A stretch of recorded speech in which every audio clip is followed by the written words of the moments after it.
In September last year, the Chief Secretary confirmed plans to introduce a central hub of counters for those who aren't tech-savvy. Darren Grech said there needed to be a safety net in place for people like his mum. 8 months later, and with no resident cases of COVID-19, practically all services and businesses on the Rock are once again operating almost as normal. However, many public counters remain shut. Though the Driver and Vehicle Licensing Department has been allocated 2 rather busy counters at the post office, the tax, civil status and registration, housing and employment offices all appear to be shut to walk-ins. Services are still operating behind the scenes. However, some have taken to social media to express dissatisfaction with this. On Main Street, there were mixed views. There must be at least a minimum. Minimal counters, even if it's all in one spot.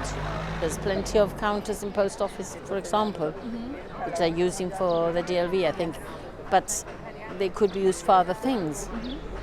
The unemployment, you have to go up to new harbours, and it's a long way to go if you haven't got transport. Not everybody our age knows how to use the computers, especially I'm living in Charles Brisson House. There are people there that have a certain age that they don't even know how to talk in English. So you just imagine how are they going to, and they say, perhaps they say, don't you know a neighbour or something? No, it doesn't work that way because they're not used to it, and they get all worked up over things that they shouldn't at their age. All the counters closed. Where are those people working at? Or how are they working if they don't do a face-to-face with people? I definitely would go to the counter, and I'm a person-to-person. I like talking to people, so yes. But at the moment, I've had to use online, and I've had to do what one has to do. But definitely, it's time to open the counters. What's the backup? Everything's going to be online. As long as you've got a proper online solution, I'm all for it. It's had its hiccups, but I think they're getting there.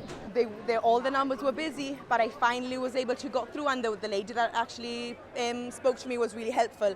But I think it took me like 2 or 3 days to actually get through. Things should move to a more online basis of forum. I think that's very outdated. I think there should just be a counter for any questions, queries, anything like that.